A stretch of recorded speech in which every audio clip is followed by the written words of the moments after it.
저희가 아당줄 원칙 3가지를 공유 드린 적이 있는데요. 그 원칙 한 가지 한 가지에 대해서 조금 더 세세하게 설명드리도록 하겠습니다. 첫째 원칙, 재료와 양념을 단순하게 하는 거죠. 설탕, 올리고당, 각종 소스류 다 필요 없고 소금과 후추만, 간장 정도. 어간장, 액젓, 허브 종류. 이 정도만 써도 사실 입에서 단맛이 빠지면 그런 것들만 넣어도 맛있게 되거든요. 인터넷 레시피 찾아보면 대부분 설탕 넣어라, 올리고당 넣어라, 이 소스 넣어라, 저 소스 넣어라 많은데 그런 거 다 필요가 없게 됩니다. 식재료는 마트 그 가장자리에 있는 것만 둘러보시면 돼요. 보통 신선식품 그리고 고기, 생선 종류가 가장자리에 있고 가운데를 채우고 있는 것들은 대부분 가공식품이에요. 마트 장 볼 때는 가장자리만 쭉 둘러본다 이렇게 계획을 세우시면 될 것 같습니다. 그리고 또 식용유는 좀 바꿀 필요가 있죠. 주로 우리가 사용하는 씨앗 기름은 암을 발생시킨다는 최근 연구 결과도 있고요. 어떤 기름이 좋을까요? 예전부터 우리 조상 때부터 써오던 기름, 그러니까 버터를 정제해서 얻은 기버터, 올리브유도 좋고 저 같은 경우에는 좋은 환경에서 키워진 돼지로 만든 라드유를 주로 씁니다.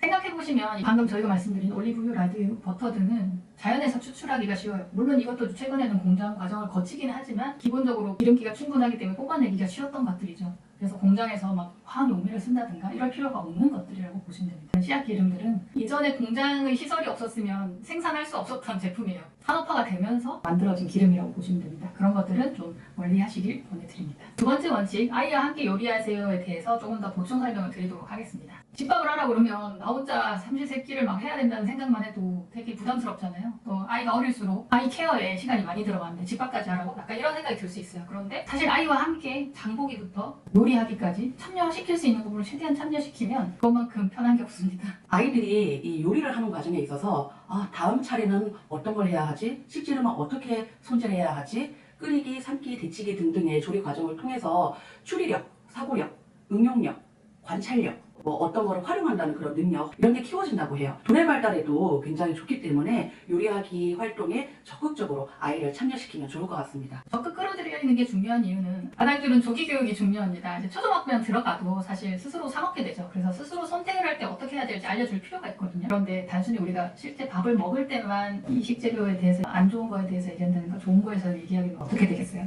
잔소리만 듭니다. 이거 먹어 저거 먹지 마 이렇게만 되기 때문에. 그리고 요리에 참여한다는 게 어려운 게 아니에요. 우리 애는 너무 어려요 이렇게 말씀하실 필요가 없는 게 사실 장보기부터 시작되는 거거든요. 장보기, 먹고 싶은 재료를 내가 직접 고르는 거, 레시피를 고를 수도 있죠. 좋아하시는 책에서 먹고 싶은 거 골라봐 이런 것도 될 수 있고요. 냉장고에서 식재료를 꺼내오는 거 이것도 훌륭한 참여 활동이고요. 재료를 섞어보는 거, 양념을 뿌려보는 거 이런 것도 가능하고요. 그래서 꼭 칼을 쓴다거나 불을 쓴다거나 이럴 필요가 없기 때문에 그런 건 이제 조금 나이가 들수록 시켜볼 수 있겠죠. 하지만 이런 간단한 것에서부터 요리에 참여할 수 있기 때문에 그런 걸 꼭 같이 해보시길 권해드립니다. 그래야 엄마의 부담도 줄어듭니다. 그리고 세 번째 원칙에 대해서 얘기를 해볼까요? 새끼에 충실한다라고 말씀을 드린 적이 있어요. 저희가 이유식 때부터 사실은 저희가 책을 보면서 요즘은 이유식을 공부를 하잖아요. 삼시세끼에다가 막 간식 얘기도 나오고 어린이집에서 항상 간식을 중간에 넣죠. 그러다 보니까 애들은 꼭 간식을 먹어야 되는구나 라고 생각하실 수 있어요. 하지만 그게 아니죠. 한 끼 식사를 좋은 단백질과 양질의 지방으로 채우면 포만감이 좋고 또 오래 가기 때문에 간식이 굳이 필요하지 않게 돼요. 탄수화물 위주의 식사를 했을 때 이 혈당 롤러코스터에 의해서 허기짐이 빨리 오기 때문에 간식을 더 찾게 되는 것 같습니다. 개인적인 경험으로 저희 집은 주말에 2끼만 제가 메인으로 먹이거든요. 그러니까 늦은 아침, 그러니까 아점이죠. 그리고 이른 저녁. 이게 제일 베스트인 것 같아요. 그리고 또 저녁에 배고프기 전에 빨리 잠드는 게 이게 관건입니다. 네. 키 쑥쑥. 그렇죠. 아당줄뿐만 아니라 빨리 자는 생활 습관, 적당한 운동을 하는 습관 이런 것들이 다 아이들 건강에 중요한 포인트죠.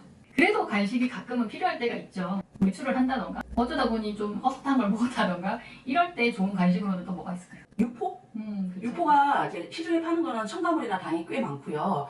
집에서 만들기가 의외로 쉬워요. 지방이 많이 없는 홍두깨살을 이렇게 건조기에 한 6시간 건조기가 없어도 오븐에서도 가능해요. 조금 더 바삭한 고기 칩을 원하시면 그 홍두깨 육전용으로 나와 있는 게 있어요.